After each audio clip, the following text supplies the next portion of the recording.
expected to drop about 20 degrees tomorrow. Oh, geez. The chilly air may have some homeowners thinking ahead to winter. Well, now is the time to start thinking about fall maintenance tasks, both inside and outside your home. Our meteorologist Bill Haney joining us in Kalamazoo. Will you talk to some home experts today about the important things to think about before the temps plummet and the flakes fly? Yeah, hey there, Andy and Erica. Bearer of some great news here. How does this sound? Temperatures near the freezing mark come Saturday morning. Woohoo! And that's going to be a wake-up call, I have no doubt, for some homeowners across West Michigan. And I'll tell you this, now is the time to start making that mental checklist of items to get done this fall that could save you some headaches down the road. We just want our customers to have those pieces of equipment running to their peak performance. Luke Vanderhill shares the biggest mistake he sees from homeowners. They forget they have a furnace, so they don't look at it. He says it's time to check your filter, and if it's dirty, change it. It needs to be in there tight so that it doesn't have other basement air sucking into it, and so it's a good cover for it. That's pretty much become a real common item, is to have a good pleated filter on every furnace. A yearly tune-up is recommended. I know that's not happening for everybody's furnace, and that's probably fine as long as you're taking a look at your filter, taking a look at your furnace, see if there's anything amiss, any water on the floor. Don't ignore it. You know, something could be going on that's a simple problem that could be repaired, fixed by the homeowner. Aaron Hovestat with the Home Builders Association of Western Michigan says you should be looking for drafts around your windows and doors. Can we do a little caulking, kind of belt and suspenders? The homeowner can do that. Or is it something that you've been kicking that can down the road and maybe it's time to call a professional contractor and do that? Now is a good time to look at your home's exterior too. Walk around your house. I always said, look up. Are your gutters clean? That's something that you could call a handyman, a gutter professional, or potentially do yourself. As nightfall happens earlier and earlier, make sure your light bulbs on your exterior lights are all operating and working. That way you have your house lit up. Hovestat says don't ignore the inevitable white stuff that will be flying from the sky before we know it. And just another thing I always remind people of, once you do turn on that furnace, check your ceiling fans, and when we're in the winter, you want them spinning clockwise, and that just helps circulate that warm air throughout the room. For more tips on some preps for the winter season around the corner, you can check out this story on our website, WWMT.com.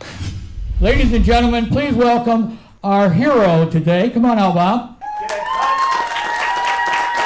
100 years old today, ladies and gentlemen. Robert Mooney, who was turning 100, and they asked him what he wanted for his birthday. And he said he wanted to serve in the military again. You're going to be in the military, but you got to have it all. This gentleman's in front of me here. He served his nation not once, but twice. But I'm going to give you something today that will allow you to open every door in Battle Creek. Whether you believe it or not, we're going to give you a key to the city of Battle Creek.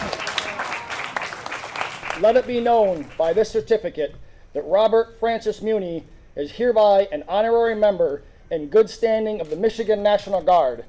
This is when you take the oath of office. As an honorary member of the Michigan National Guard, I, Robert Francis Muni, do solemnly swear or affirm that you will support and defend the Constitution of the United States of America. Congratulations. You are now the certified member of the Air National Guard. Here they are, look here. Team 34, World War II, in honor of Bob. Love you, Bob.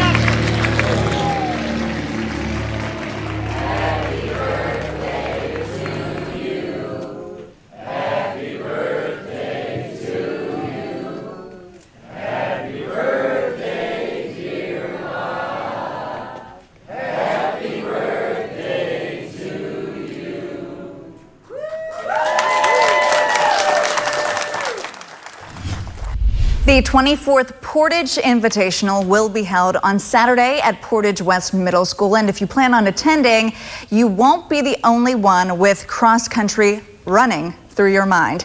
The annual event is expected to draw roughly 6,500 athletes and an estimated 15,000 fans from across 3 states, Michigan, Indiana, and Ohio, as nearly 220 schools will compete in the Invitational.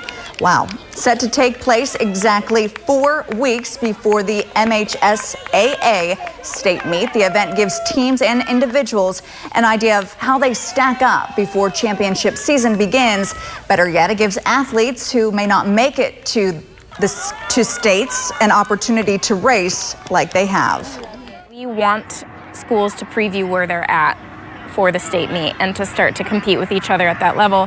And some of the schools won't be able to go to state, right? And so they get a chance to be part of this huge meet that's essentially as big as state. It's just an awesome experience. So you get an opportunity for these athletes who may not be able to make it to state to really compete at the highest level here with us. And so we try to maintain that integrity, and a lot of schools appreciate that and come for that.